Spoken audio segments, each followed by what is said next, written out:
बैठ जाओ बैठ जाओ यही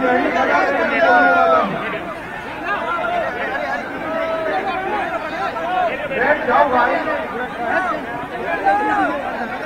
वो पीए सर प्लीज बैठ जाओ मेरे साथ बोलिए भारत माता की जय भारत माता की जय। मंच पर उपस्थित भारत सरकार के केंद्रीय मंत्री श्रीमान ज्योतिरादित्य सिंधिया प्लीज बैठ जाओ मेरे साथ बोलिए भारत माता की भारत माता की। मंच पर उपस्थित भारत सरकार के केंद्रीय मंत्री श्रीमान ज्योतिरादित्य सिंधिया जी, प्रदेश महामंत्री भाई रणवीर रावत जी, जिला अध्यक्ष श्री राजू बाथम जी, हमारे सांसद श्री विवेक सेजलवलकर जी, पूर्व विधायक श्री जसवंत जाटव जी, पूर्व विधायक बहन शकुंतला खटीक जी, पूर्व प्रत्याशी राजकुमार खटीक जी, और आज जिनको जिताने के लिए मैं यहां आया हूं, भारतीय जनता पार्टी के लोकप्रिय प्रत्याशी श्रीमान रमेश खटीक जी। जोर से ताली बजाओ रमेश जी के लिए। और आज इतनी बड़ी संख्या में आए हुए प्यारे भाइयों बहनों माताओं और मेरे जिगर के टुकड़े जैसे युवा मित्रों, आप सभी को नमस्कार। मित्रों, सबसे पहले बगीचा वाले हनुमान जी, लोरी मैया, राजेश्वर मंदिर और बलारपुर देवी को प्रणाम कर मेरी बात की शुरुआत में करना चाहता हूं।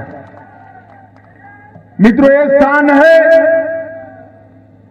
जहां महान स्वतंत्र सेनानी तात्या टोपे को यही क्षेत्र के अंदर अंग्रेजों ने फांसी लगाई थी। मगर अंग्रेज मानते थे कि तात्या टोपे को फांसी लगाकर उनके खिलाफ आंदोलन समाप्त हो जाएगा। परंतु 1857 में जो लॉ तात्या टोपे और महारानी लक्ष्मीबाई ने जलाई थी, वो आजादी का एक विस्फोट बनकर निकली और देश को आजादी मिली। आज इस भूमि पर मैं तात्या टोपे को मन से प्रणाम कर मेरी बात की शुरुआत करना चाहता हूं। आज आजाद हिंद फौज के कर्नल गुरुबख्श सिंह का भी यहीं से कर्नल गुरुबख्श सिंह गए, उनको भी सम्मान पूर्वक याद कर मेरी बात की शुरुआत करना चाहता हूं। मित्रों, आने वाले दिनों में मध्य प्रदेश में चुनाव है। भैया बैठ जाओ, प्लीज बैठ जाओ। ओ काले शर्ट वाले भाई साहब बैठ जाइए भाई, ऐसे नहीं होता है। मध्य प्रदेश में आप भी बैठ जाओ, ग्रीन टोपी, और आप भी बैठ जाइए, सेट करके बैठ जाओ जरा।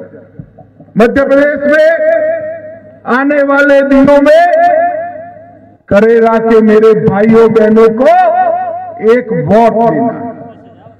वोट देते वक्त ऐसा मत सोचिएगा कि आप रमेश खटीक को प्रत्याशी को विधायक बनाने के लिए वोट दे, ऐसा मत सोचिए।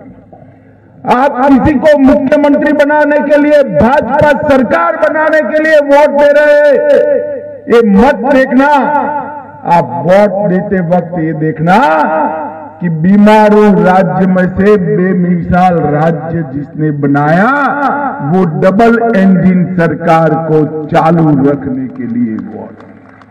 आपका एक वोट ये सुनिश्चित करेगा कि अगले 5 साल में मध्य प्रदेश में कांग्रेस की सरकार होगी या भाजपा, एक और कांग्रेस की सरकार जिसने कई सालों तक अंधेरे में रखा मध्य प्रदेश को बीमारू राज्य बनाया, और दूसरी ओर भारतीय जनता पार्टी की सरकार जिसने 18 साल में किसान, दलित, पिछड़ा, आदिवासी, महिला, युवा, हरेक के कल्याण के लिए काम किया है। मुझे बताओ माताओं, भाइयों, बहनों, 18 साल हो गए, सबको याद नहीं होगा 18 साल पहले बंटा धार की सरकार थी, तब हर गांव में बिजली आती थी क्या? रोडों की स्थिति ऐसी थी क्या? सिंचाई की व्यवस्था हुई थी क्या? एक कांग्रेस पार्टी ने जब जब शासन मिला अपने घर भरने का काम किया, और भारतीय जनता पार्टी ने विकास करने का काम।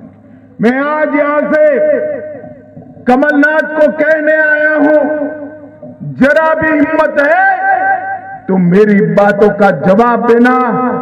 आप जब 2002 में मध्य प्रदेश छोड़कर गए, तब मध्य प्रदेश में बजट की साइज सिर्फ 23,000 करोड़ थी। आज 2023 में भाजपा के 18 साल में 3,14,000 करोड़ रुपए का बजट विकास का बना है। माताओं, भाइयों, बहनों, एससी, एसटी और ओबीसी के लिए 1,000 करोड़ का बजट कांग्रेस का था। कितने रुपयों का था? जोर से बोलो, कितने का? 1,000 करोड़ के बजट को हमने बढ़ाकर 64,000 करोड़ रुपया तक ले जाने का काम ये भारतीय जनता पार्टी ने किया है। उद्योगों की बात करें तो साल में सिर्फ 4,000 एमएसएमई रजिस्ट्रेशन होते थे, आज 4,000 की जगह 3,62,000 एमएसएमई बनते हैं। सड़क सिर्फ 60,000 किलोमीटर थी, आज 18 साल के शासन के बाद 60,000 से बढ़कर 5,10,000 किलोमीटर सड़क मध्य प्रदेश में बनी है। एमएसपी पर गेहूं की खरीदी सिर्फ 4.5 लाख टन बंटा धार करते थे, 4.5 लाख टन से बढ़ाकर हमारे शिवराज जी ने 71 लाख मैट्रिक टन गेहूं एमएसपी पर खरीदने का काम किया है। और मेडिकल सीटें 620 थी, इसको 4,000 तक बढ़ाया। आईआईटी 150 से आज 1,000 आईआईटी है। और पर्यटक मध्य प्रदेश में 64 लाख आते थे, अब देश भर से 9 करोड़ पर्यटक मध्य प्रदेश में आते हैं। ये पूरा परिवर्तन भारतीय जनता पार्टी की सरकार ने किया। चाहे दलित हो, चाहे किसान हो, चाहे पिछड़ा समाज हो, या चाहे लाडली लक्ष्मी प्राप्त करने वाली मेरी मध्य प्रदेश की बहनें हो, सबके कल्याण के लिए भारतीय जनता पार्टी की सरकार ने काम किया। मित्रों, एक कांग्रेस पार्टी की स्थिति ऐसी है, आज आंबेडकर जी का फोटो लगाकर घूमते हैं। आंबेडकर जी का जीवन भर अपमान अगर किसी एक पार्टी ने किया है तो एक कांग्रेस पार्टी ने किया है। उन्होंने आंबेडकर जी को जब तक उनकी सरकारें रही भारत रत्न नहीं देने दिया। आंबेडकर जी को संसद में न आए इसके लिए हमेशा षड्यंत्र किया, और भारतीय जनता पार्टी ने मऊ में शिक्षा भूमि बनाया, लंदन में जहां ठहरे थे वहां स्मारक बनाया, नागपुर में दीक्षा भूमि बनाया, दिल्ली में महापरिनिर्वाण स्थल बनाया, और मुंबई में चैत्य भूमि बनाने का काम ये भारतीय जनता पार्टी ने किया। Doctor Ambedkar international study centre की स्थापना भारतीय जनता पार्टी के नेता और हमारे प्रिय प्रधानमंत्री नरेंद्र मोदी जी ने किया। अलीपुर में भी स्मारक बनाने का काम भारतीय जनता पार्टी ने किया और हमें जब मौका मिला तब दलित घर के गरीब बेटे रामनाथ कोविंद को राष्ट्रपति बनाने का काम भी भारतीय जनता पार्टी ने किया। और इसका परिणाम देखिए, देश भर में सबसे ज्यादा एससी विधायक और एससी सांसद अगर किसी एक पार्टी के हैं तो हमारे भारतीय जनता पार्टी के हैं। माताओं, भाइयों, बहनों, 2014 के बजट में 1100 करोड़ रुपया दलितों के कल्याण के लिए था। हमने 6000 करोड़ किया। नेशनल मेरिट स्कॉलरशिप 2 लाख से ज्यादा विद्यार्थियों को दी। 5 साल में 4 करोड़ से ज्यादा अनुसूचित जाति के छात्रों को 59,000 करोड़ रुपए की स्कॉलरशिप देने का काम भारतीय जनता पार्टी ने किया। और अभी शिवराज जी ने लाडली लक्ष्मी योजना बहनों के लिए चालू की और नरेंद्र मोदी जी ने 33% आरक्षण बहनों को विधानसभा और लोकसभा में देकर मातृशक्ति का सम्मान किया। मुझे बताओ करेरा वालों, ये चंद्रयान जब चंद्र पर उतर रहा था, टीवी पर देखकर आनंद होता था या नहीं होता था? जरा जोर से बोलो, होता था या नहीं होता था? चंद्रयान जहां उतरा वहां शिव शक्ति स्पॉट देने से हमारा दिल गौरव से भरा है या नहीं भरा है? मोदी जी नई संसद में सेंगोल स्थापित करते हैं, हमारा मन गौरव से भरता है या नहीं भरता है? नई संसद बनाई, G20 में सारे दुनिया के प्रमुख राष्ट्राध्यक्षों ने भारत का महिमा मंडन किया, मोदी जी का बखान किया और मोदी जी के साथ एक पंक्ति में रहकर हमारे राष्ट्रपिता को श्रद्धांजलि देने का काम G20 में हुआ है। भारत को गौरव दिलाने का काम मोदी जी ने किया है और कांग्रेस पार्टी ने हर बात का विरोध किया। जब कांग्रेस की सरकार थी, मनमोहन सिंह की सरकार थी, आए दिन पाकिस्तान से आलिया मालिया जमालिया घुस जाते थे और बम धमाके करते थे। मनमोहन सिंह कुछ नहीं बोलते थे, मौनी बाबा की जुबान सिली हुई रहती थी। फिर मोदी जी की सरकार आई, आपने ढेर सारी सीटें बढ़ाई, मोदी जी की झोली में डाली, मोदी जी प्रधानमंत्री बने।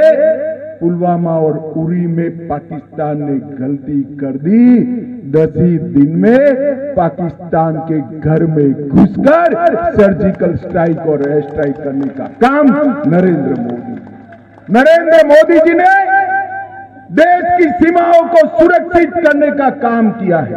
मुझे बताओ करेला वालों, धारा 370 हटनी चाहिए थी या नहीं हटनी चाहिए थी?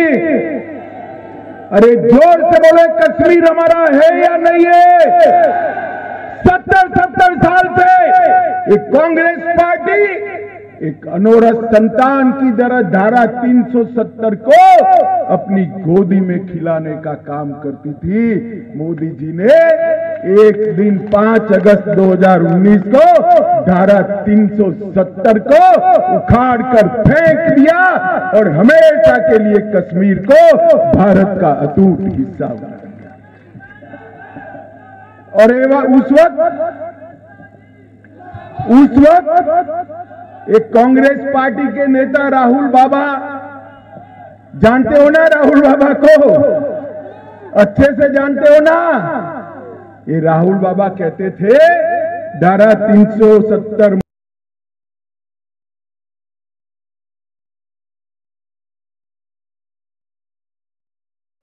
करने का काम हमारे नेता नरेंद्र मोदी जी ने किया है। मुझे बताओ माताओं, भाइयों और बहनों,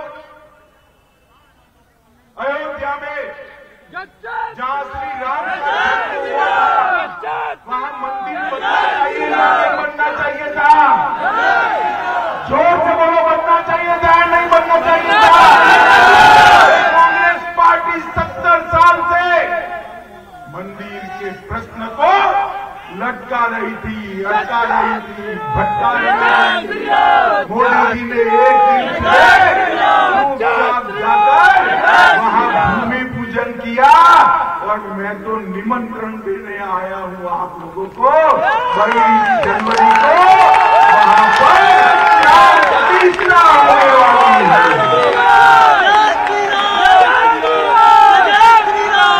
भाइयों और बहनों,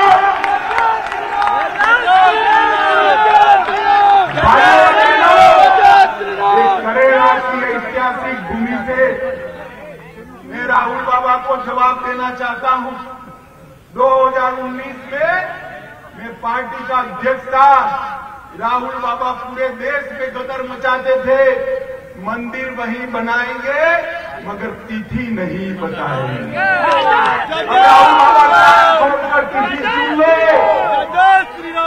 22 जनवरी 2024 को दोपहर को 12:30 बजे रामलला प्रस्तावित।